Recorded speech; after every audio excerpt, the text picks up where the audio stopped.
नमस्कार दोस्तों। क्यों ब्रह्मा जी की पूजा नहीं की जाती? इस कथा का वर्णन मिलता है ब्रह्मवैवर्त पुराण, देवी भागवत में और साथ ही शिव पुराण में। हुआ यूं कि एक बार ब्रह्मा जी ने नारद जी से कहा कि पुत्र जाओ विवाह करो और सृष्टि का विस्तार करो। तो नारद जी ने साफ साफ इनकार कर दिया कि वो विवाह नहीं करेंगे, क्योंकि उनके मन में श्री हरि विराजते हैं और वो अपना पूरा जीवन यापन केवल हरि भक्ति के रूप में ही करना चाहते हैं। इस पर ब्रह्मा जी बहुत क्रोधित हो गए। उन्होंने बार बार उन्हें समझाया कि तुम्हें विवाह करना पड़ेगा और सृष्टि का विस्तार करना ही पड़ेगा। तो नारद जी कहते हैं कि आपने अपने पहले के 4 पुत्रों को तो तपस्या में डाल दिया और मुझे विवाह रूपी बंधन में बांध रहे हैं। ब्रह्मा जी के पहले 4 पुत्र हैं, सनक, सनंदन, सनत कुमार और सनातन, जो चारों ही तपस्या में लगे रहते हैं, जिन्होंने कभी विवाह नहीं किया। तभी नारद जी कहते हैं कि आपने अपने चारों पुत्रों को तो तपस्या नामक अमृत दे दिया और मुझे विवाह के बंधन में बांध रहे हैं। ब्रह्मा जी कहते हैं देखो, ऐसा नहीं करोगे तो मुझे बहुत क्रोध आ जाएगा। इस पर नारद जी उन्हें उत्तर देते हैं कि आप अपने पुत्रों में भेदभाव करते हो, जो कि अच्छा नहीं है।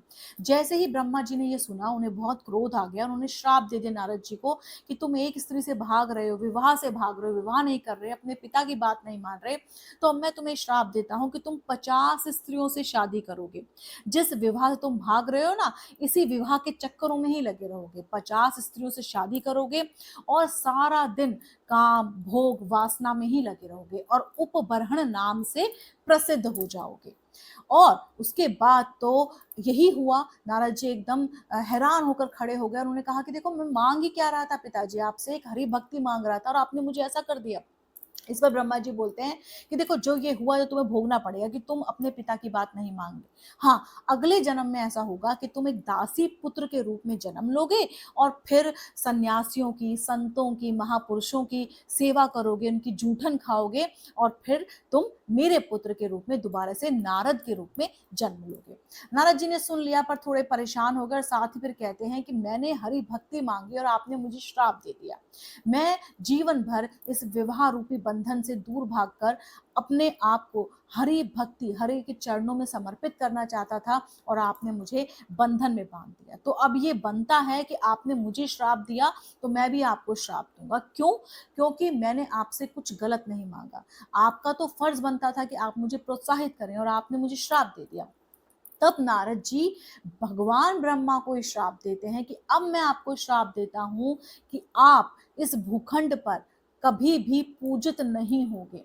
ना शास्त्रों द्वारा, ना वेदों द्वारा, ना मंत्रों द्वारा, ना पूजा के अन्य विधियों द्वारा आपकी पूजा की जाएगी। आपको कभी भी पूजा नहीं जाएगा। केवल देवता लोग आपसे सलाह मशवरा करेंगे, आपकी बात मानेंगे, लेकिन पूजा आपकी नहीं की जाएगी। भगवान ब्रह्मा हैरान हो जाते हैं कि ये क्या हो गया। उसके बाद नारद जी थोड़ा ठिठकते हैं और सोचते हैं कि हो क्या गया, मैंने अपने ही पिता को श्राप दे दिया। फिर नारद जी कहते हैं कि देखो, 3 कल्प बीत जाएंगे। जब 3 कल्प बीत जाएंगे फिर वापस से आप वंदनीय होंगे, आपकी पूजा पाठ होगी, लेकिन हाँ, 3 कल्पों तक तो आपकी पूजा कोई नहीं करेगा। तो ये जो कथा है, ये बताती है क्यों ब्रह्मा जी की पूजा नहीं की जाती।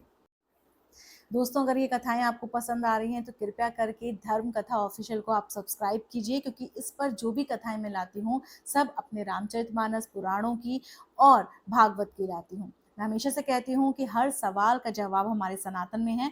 आप कृपया करके इन कथाओं को अपने घर के बच्चों को, बड़ों को, सबको सुनाइए, ताकि जब आपसे कोई क्वेश्चन पूछे, कोई प्रश्न पूछे हमारे धर्म के बारे में, तो आप चुप ना रहें, आप उसका जवाब दे पाएं, क्योंकि सनातन का मतलब ही है आगे बढ़ना। हर सवाल का जवाब हमारे सनातन में है। नमस्कार।